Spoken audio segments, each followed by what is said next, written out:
Hello, my friends. Welcome back to English Unleashed. I'm Tom. And I'm Becky. Today, we're going to help you with something truly essential. How to talk about yourself in English. Have you ever felt stuck when someone asks you, "Tell me about yourself"? Or maybe you've met someone new and didn't know exactly what to say? This is a skill you need every single day when you meet new people, when you make friends, when you start a new job, or when you travel to a different country. People will almost always want to learn something about you. Exactly. They'll want to know your name, where you're from, what you do, and what you like. These questions may seem simple, but they're actually very important.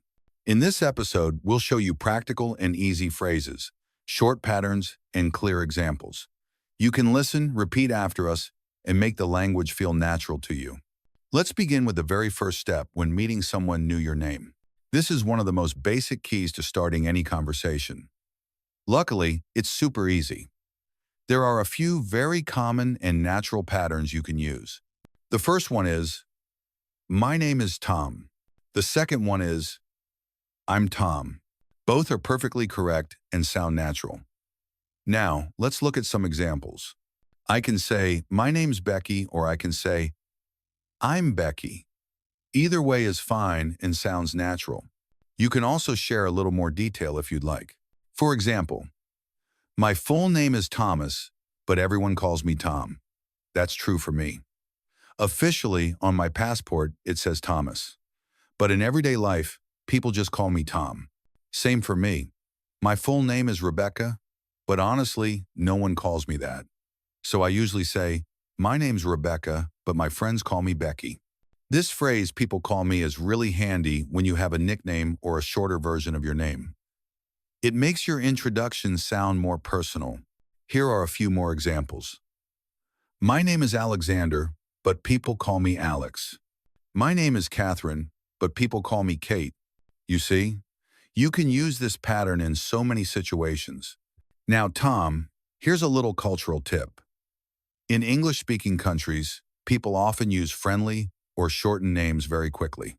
So don't be surprised if someone shortens your name after meeting you just once. It's not rude. It's not disrespectful. It's usually a friendly gesture. That's a great point, Becky. When I first started teaching, some of my students called me Mr. Thomas. But later I asked them to call me Tom, and that made everything feel more relaxed. Exactly. So, you can decide how formal or casual you want to be. "My name is Rebecca" sounds formal, while "I'm Becky" feels warm and friendly. All right. After you share your name, the next common question people ask is, "Where are you from?" This question is universal. People ask it almost everywhere in the world. It's a simple way to start a conversation and to learn more about you.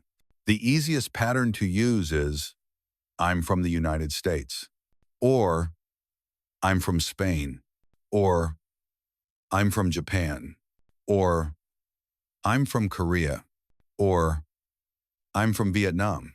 When I meet people, I usually say, "I'm from the US, but I live in London." You can make your answer stronger by adding both your city and your country. For example, "I'm from Cairo, it's in Egypt," or "I'm from Tokyo, it's in Japan." This helps. If the other person doesn't know your city, they'll still know your country. Here are a few more examples. "I'm from Rio de Janeiro, it's in Brazil." "I'm from Nairobi, it's in Kenya." "I'm from Toronto, it's in Canada." And if you want to be extra clear, you can add the region too. For example, "I'm from Munich, it's in the south of Germany."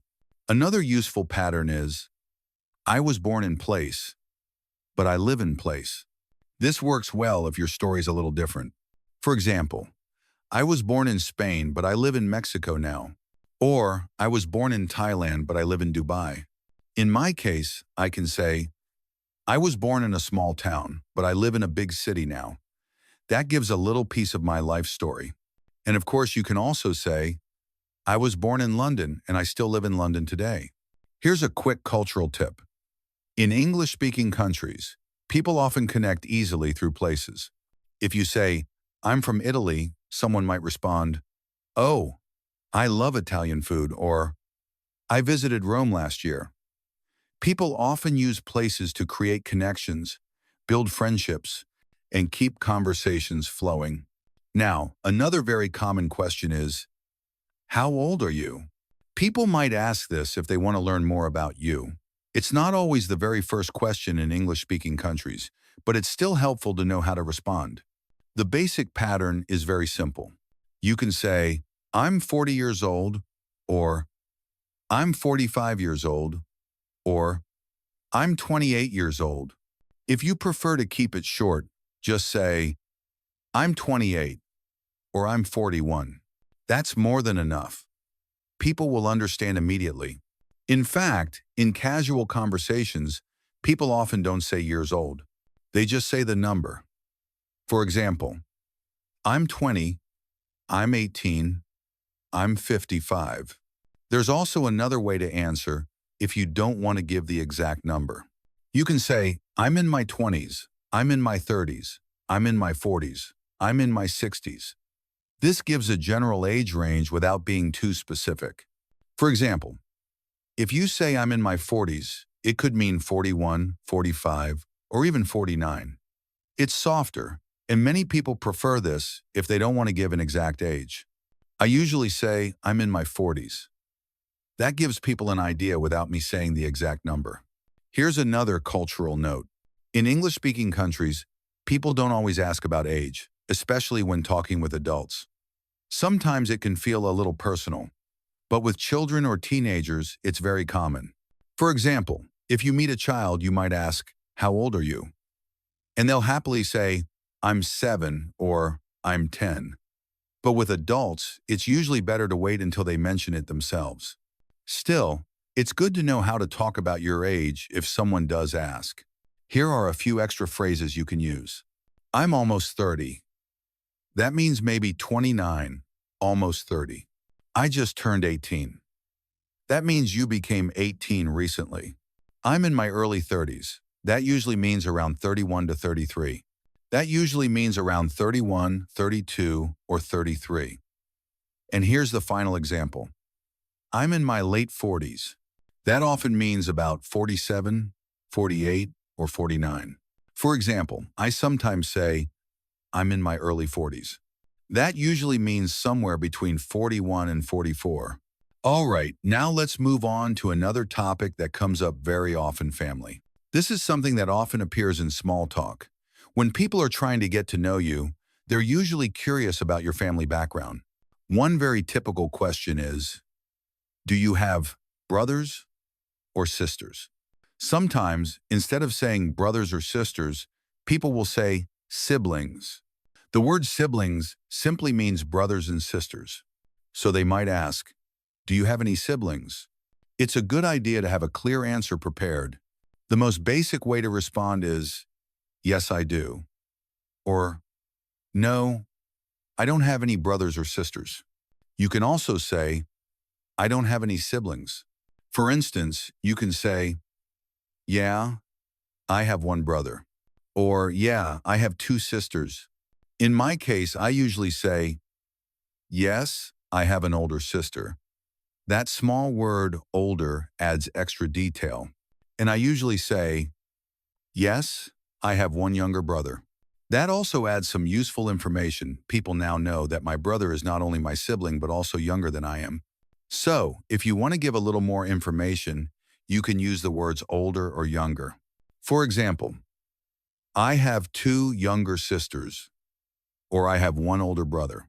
These little words make your answer sound more complete and interesting. And if you don't have any brothers or sisters, that's totally okay. There's a special phrase for that.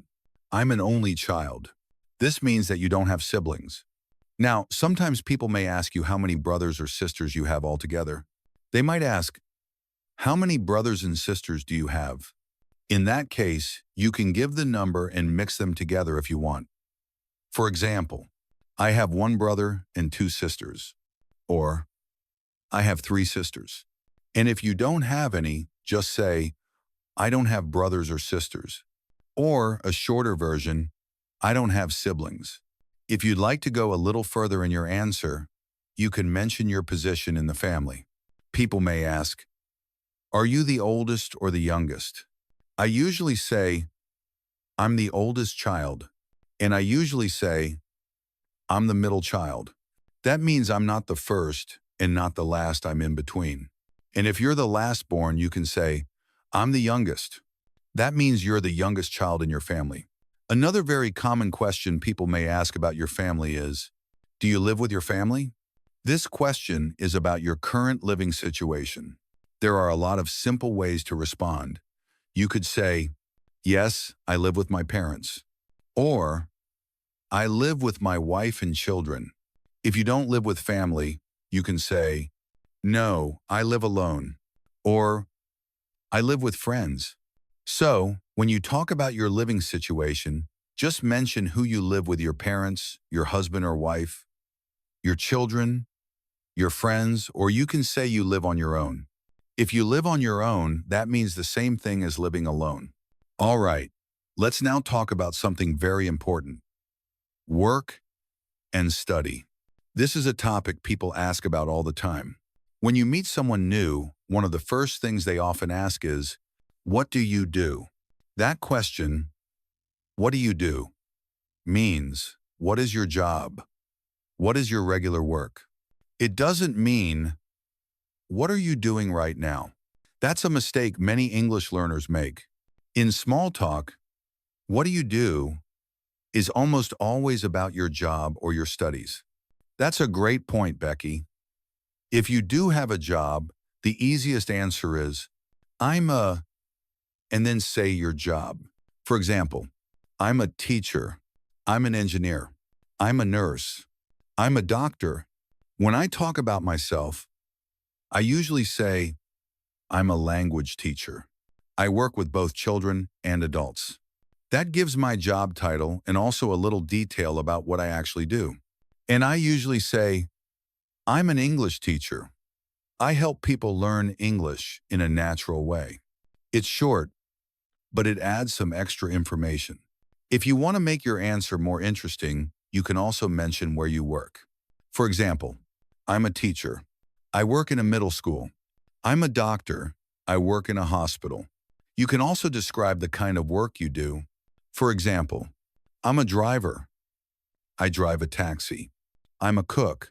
I work in an Italian restaurant.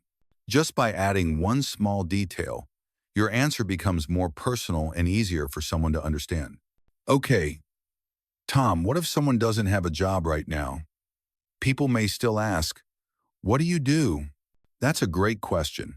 In that case, you can say, I'm looking for a job right now, or I'm between jobs. That last phrase, I'm between jobs, is a polite way to say that you don't currently have a job. Yeah. And some people may say, I'm a homemaker, or I stay at home with my children. These are also polite and respectful answers. Now, if you're a student, your answer will be a little different. You can say, I'm a student, and then add your subject. For example, I study English. I study engineering. You can also say the name of your school or university. I study at Oxford University. Or, I study at the local high school. Sometimes people ask, what are you studying? Then you can answer, I'm studying biology. I'm studying history. I'm studying English. And if you have already finished studying, you can say, I studied English. I studied law at university. That gives people an idea of your background. Of course, many people both study and work at the same time. You can say, I study business, and I also work in a shop. Or, I'm a student, but I have a part-time job in a cafe. That's very common, and it's a nice way to show more about your life. People often find it interesting when you talk about both work and study together. So, Becky, what are some questions people usually ask about work and study? Well, here are some of the most common ones. What do you do? Where do you work? Do you like your job? Are you a student? What do you study? Where do you study? Great. And for each of these, you already know simple ways to answer. For example, what do you do? I'm a teacher. Do you like your job? Yes, I do. Or, It's okay, but sometimes it's challenging. Are you a student? Yes, I am. I study economics. Where do you study? I study at Oxford University. You see, these are simple sentence patterns, but they're useful in almost every situation. All right? Sometimes, when you meet new people, you may want to share more than just your name, your job, or the country you're from. You might also want to say something about your personality, what kind of person you are. This helps others get to know you better, and it can make the conversation feel warmer and more personal. And here's the good news. You don't need to use big, complicated vocabulary. Simple words are more than enough. You can use a very easy pattern. I'm followed by one or two adjectives. For example, I'm friendly. I'm shy. I'm hardworking. I'm funny. That's right. When I talk about myself, I often say, I'm friendly and patient. I like listening to people. These are two qualities or two personality traits that I think describe me well. And I usually say, I'm curious. I enjoy learning new things. I'm also a bit quiet sometimes. That's true, Tom. You are a little quiet from time to time. Yeah, that's just one part of my personality. Everyone has different sides. Sometimes you're outgoing. Other times you're quiet. If you want to describe yourself in a positive way, here are some simple and common words you can use. You could say, I'm friendly. That means you like talking to people. Or, I'm hardworking. That means you always try your best, whether at work or at school. You could also say, I'm helpful. That shows that you enjoy giving others support. Or, I'm kind. That means you care about other people's feelings. These short and simple adjectives are actually very powerful. You don't need fancy words. Just one or two can give someone a clear idea of who you are. Some people also like to describe their energy level or style of living. For example, I'm active. Or, I'm relaxed. These words show how you live your daily life and what kind of vibe you give off. Yeah. Or you might say, I'm serious. That means you like to focus and take things carefully. Or you can say the opposite. I'm easygoing. That means you stay calm and don't stress too much. I often say I'm positive. That means I try to focus on the good in every situation. And sometimes I say I'm open-minded. That means I like hearing different opinions or new ideas. Now, Tom, here's a question. How do people usually ask about someone's personality? Great question. Becky, the most common way people ask is, what are you like? What are you like? And that question can confuse some English learners because it doesn't mean, what do you like? It's actually asking, what kind of person are you? So if someone says, what are you like? You can respond with something like, I'm friendly and patient, or I'm shy, but curious. Perfect. I can think of another question people often hear. How would you describe yourself? This question is very common in job interviews. In that case, you can share 2 or 3 good traits. For example, I'm hardworking, creative, and reliable. And sometimes, people just ask directly, are you shy? Or, are you outgoing? Then you can reply with something like, yes, I'm shy. Or, no, I'm actually pretty outgoing. All right, we've covered a lot today. We talked about how to introduce yourself, where you come from, how to talk about your age, your family, your work or studies, and your personality. Exactly all the important basics you need to talk about yourself in English. And remember, you don't need long or difficult sentences. Short, simple phrases are just fine. What matters most is that you say them with confidence. And the more you practice, the easier it becomes. Try using some of these patterns today, maybe with a friend, maybe in class, or even just while speaking in front of a mirror. We hope this episode helped you feel more confident when talking about yourself in English wherever you are and whenever you need to. Sometimes, when you're introducing yourself, You might want to go beyond just your name, your age, your job, or your family. You might want to talk about your interests, your daily life, or even your goals for the future. This not only helps people understand you better, but it also makes conversations more fun and meaningful. So let's explore some simple ways to keep the conversation going. One of the most common follow-up questions in a conversation is, what do you like to do in your free time? Or simply, what are your hobbies? Let's look at some easy and clear ways to answer these questions. You can say, I like reading. I enjoy listening to music. I love cooking. I'm really into sports.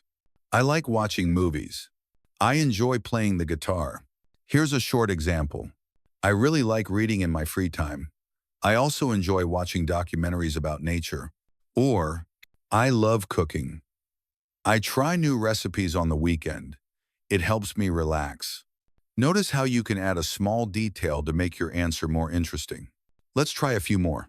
I enjoy painting. I'm not a professional, but it makes me happy. I like jogging in the park every morning. I love dancing. I take classes every Friday night. Adding just one or two sentences like these can really bring your answer to life. Another great way to introduce yourself is to share a little bit about your daily life. You can start with, on a typical day, my day usually starts at, I wake up at, and then Let's look at an example. On a normal day, I wake up around 7 in the morning. I eat breakfast, then I go to work. I finish around 5 in the afternoon and usually cook dinner at home. After that, I relax, watch a movie, or read a book. This is a simple but complete way to describe your routine. You can also add your weekend routine.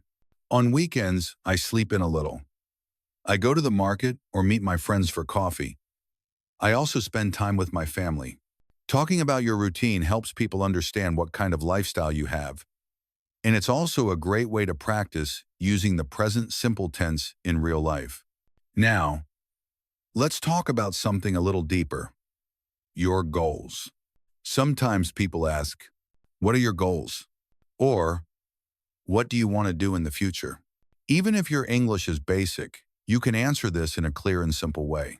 Here are some examples. I want to speak English fluently. I hope to get a better job. My dream is to travel to different countries. I'd like to start my own business one day. I want to study abroad. One day I hope to live in another country. Let's build a full answer. Right now, I'm learning English because I want to speak confidently. I hope to use English in my job or maybe study abroad in the future. Or, my dream is to become a designer. I love art and creativity, so I'm taking small steps every day to improve. It's okay to keep it short and simple. What matters is that you're sharing something personal and true to you. Earlier, we talked about personality. Let's go a little deeper now. Sometimes people want to know, what kind of person are you? Or, what's important to you? Here are a few adjectives you can use. I'm honest. I'm hardworking. I'm calm. I'm responsible. I'm creative. I'm friendly. You can also talk about values. Family is very important to me. I believe in kindness. I always try to help others. I value honesty and respect. For example, I'm a quiet person, but I really care about others. I try to listen more than I talk. Helping people is important to me. Or, I'm very hardworking.